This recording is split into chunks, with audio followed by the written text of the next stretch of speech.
오늘 사무엘하 12장 1절에서 15절 말씀으로 나는 지금 괜찮다라는 착각에 허우적거리지 않나요라는 제목으로 말씀을 나누겠습니다. 우리는 살아가면서 괜찮아, 괜찮습니다라는 말을 자주 합니다.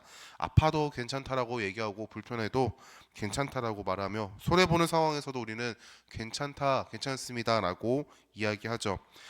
사실 괜찮지 않은데 상대방을 배려한다라는 이유로 괜찮아, 괜찮습니다라는 말을 아무렇지 않게 합니다. 그런데 정말 괜찮습니까? 상처를 덮어두면 덧나기 마련입니다. 몸에 난 상처뿐 아니라 마음의 상처도 그저 덮기만 하다 보면 언젠간 덧나고 그 상처를 통해서 아픔과 고통 그런 것들이 스물스물 올라오게 되는 것이죠. 내가 의도하지 않았지만 괜찮습니다, 괜찮아라고 말하며 숨겨왔던 그 상처는 언제나 언제부턴가는 골마버린 상처로 드러나게 됩니다. 사실은 괜찮은 상황은 아니었던 것이죠. 몸과 마음의 상처를 괜찮다라고 방치하면 언젠가 더 아픈 상처 또는 질병으로 나를 괴롭게 하는 것을 보게 됩니다. 이와 같이 죄 앞에서 우리가 괜찮다라고 여기는 우리의 가벼운 마음, 착각은요, 우리의 삶을 더욱더 병들고 우리의 삶을 더욱더 죄 가운데로 끌고 간다는 사실들을 알아야 합니다. 전혀 괜찮지 않은 상황인데 내가 판단해서 괜찮다라고 생각한 결과는 결국에 더 아픔을 마주하는 결과가 되어 버립니다. 오늘 말씀은 다윗의 범죄함을 하나님께서 깨닫게 하시고 회개할 것을 촉구하는 말씀입니다. 다윗은 사무엘하 11장에서 충신 우리아의 아내인 밧세바를 간음했습니다. 타인의 아내를 간음한 것과 더불어 자기 죄를 덮기 위해서 우리아를 죽음으로 몰아넣기도 하였죠. 그리고 다윗은 밧세바를 자기 아내로 맞이하여 보살폈습니다. 어디에도 하나님께 회개해달라는 말이 없습니다. 하나님은 이러한 다윗의 모습을 보면서 다윗이 행한 그 일이 여호와 보시기에 악하였더라라고 말씀하십니다. 여러분, 다윗은 자기가 행한 악한 일에 대해서 어떠한 자각도 없었음을 우리는 깨닫게 됩니다. 밧세바와 자기 사이에 일어난 일, 그리고 우리아를 죽이라고 명령했을 때 편지를 받은 요압만이 이 사실을 안다라고 착각했죠. 드러나지 않았고 아무도 모르기에, 그리고 들키지 않았기에 다윗은 괜찮다라고 생각했습니다. 그러나 하나님은 모두 알고 계셨죠.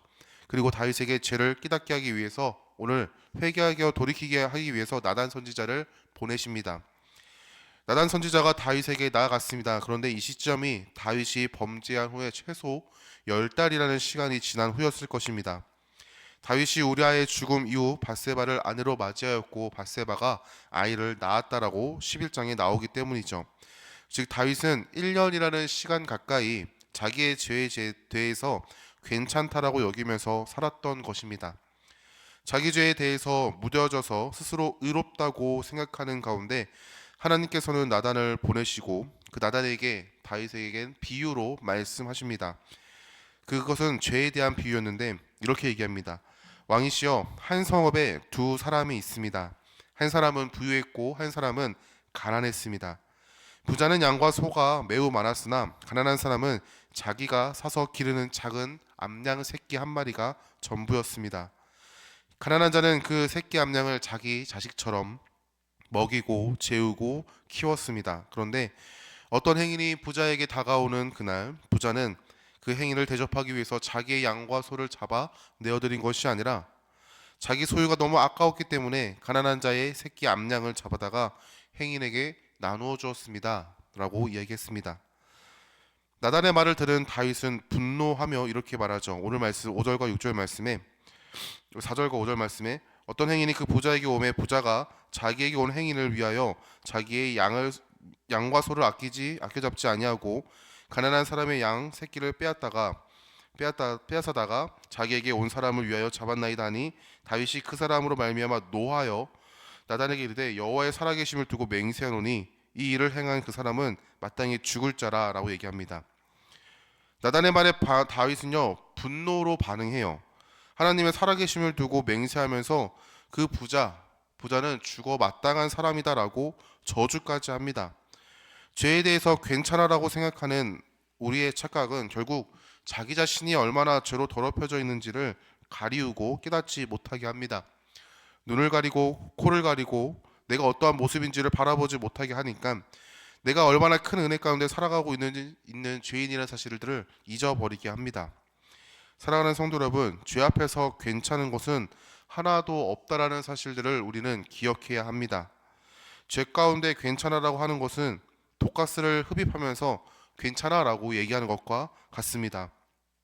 죄 가운데 괜찮아라고 말하는 것은 절벽에 줄 하나를 매달아 그 매달린 가운데 그 줄을 칼로 긁는 행위와 같은 것이죠.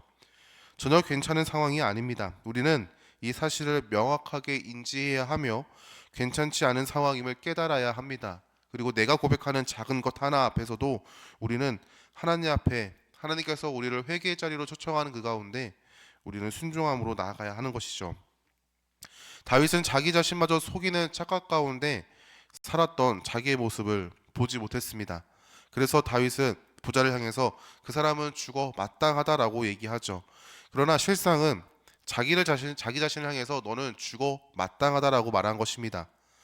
나단은 다윗의 말을 듣고 이렇게 얘기합니다. 당신이 그 사람입니다. 당신이 저주하고 정죄하는 그 부자와 같은 사람이 바로 당신입니다라고 얘기합니다. 나단은 다윗이 하나님께 받은 은혜를 하나하나 나열하면서 받은 은혜가 이렇게 많은데 어찌하여 하나님을 업신 여깁니까? 라고 악을 행합니까? 라고 지적하죠. 바로 바세바의 남편이 우리아를 죽인 것, 그리고 아내를 빼앗은 것, 간음한 것에 대해서 이야기합니다. 여러분, 하나님의 말씀을 들을 때면 하나님께서는 우리의 마음에 찔림이라는 반응을 주시죠. 그 찔림은 어떤 사람에게는 기쁨으로 다가오기도 합니다. 하지만 그 찔림이 부담스러운 사람도 있습니다.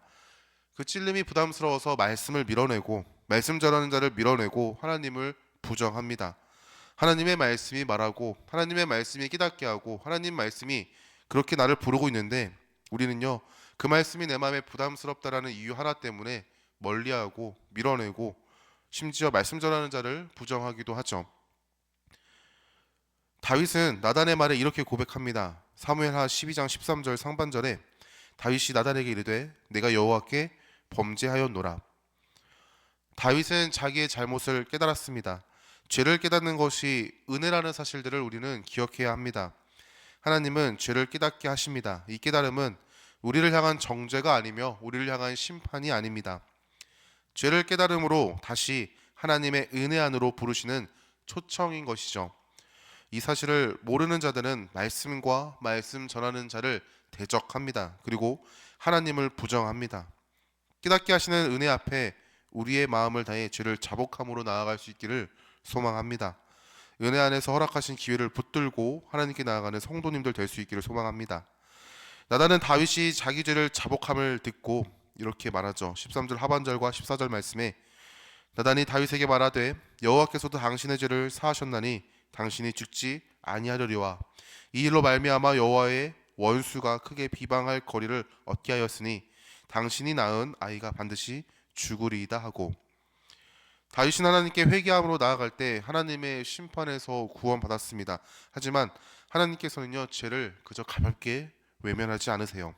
바세바를 간음하여 낳은 자식의 생명을 거두시겠다라고 말씀합니다. 하나님은 공의하신 분이기에 하나님의 원수가 크게 비방할 거리를 제거하십니다. 하나님은 다윗의 범죄가 단순한 개인의 범죄가 아니라 하나님과 하나님 나라의 영광을 가리는 심각한 범죄였음을 이야기하십니다. 그러하기에 하나님은 바세바를 통해 낳을 그 아이, 그 낳은 아이를 나의 생명을 거두시겠다라고 얘기하시죠. 우리가 하나님께 회개할 수 있음은 우리 죄가 예수님 안에서 죄사함 받았기 때문임을 여러분 기억할 수 있길 소망합니다. 우리의 죄는 단순히 개인의 죄를 넘어서 하나님의 영광을 가리는 죄입니다. 우리의 범죄함을 용서하시는 하나님은 우리가 결단하는 모습을 보고 용서하시는 것이 아닙니다. 예수 그리스도 안에 있는 우리의 정체성을 보시고 우리의 죄를 용서하시는 것이죠. 우리가 회개할 수 있음은 우리의 행위가 옳았기 때문이 아니며 우리의 정체성이 예수 그리스도 안에서 죄사함을 받은 성도이기 때문임을 여러분 기억할 수 있기를 소망합니다. 그러하기에 우리는 죄 가운데 허우적거리지 않고 회개함으로 다시 하나님을 아버지라 고백하며 나아가는 것입니다. 그러나 우리의 죄를 사하시기 위해 예수님께서 짊어지신 십자가가 있었음을 기억할 수 있길 소망합니다. 내가 받은 그 은혜가 내가 한 것이 없기에 그저 가벼워 보일지 모르지만 하나님의 아들이신 예수님께서 짊어지신 그 무게는 세상의 어떠한 것보다도 아버지 하나님께서 포기하셔야만 했던 그 사랑은 끊을 수 없었던 아들과의 사랑, 그 사랑을 내 버리시면까지 우리에게 주신 은혜임을 기억해야 할 줄 믿습니다. 하나님 앞에 나아갈 수 있는 은혜를 예수님께서 허락하셨습니다. 그러하기에 우리는 은혜라고 고백하고 선물이라고 고백하죠. 우리가 은혜를 기억할 때 우리는 회개할 수 있고 회개의 방향성과 목적을 명확하게 할 수 있는 것입니다. 말씀을 맺겠습니다. 가볍게 던지는 괜찮아 라는 그 말 한마디를 어쩌면 죄 앞에서 행하고 있지는 않으십니까? 괜찮아. 하나님은 용서하시는 분이야. 괜찮아. 하나님은 이해하시는 분이야. 이 정도는 괜찮아. 다들 하는 거잖아. 그러나 괜찮지 않음을 기억하고 여러분 회개함으로 아버지 하나님께로 나아갈 수 있길 소망합니다. 티끌처럼 작아 보이는 죄가 우리의 눈을 가리고 티끌처럼 작은 그 죄가 하나님 앞에 결국엔 범죄함이 됩니다.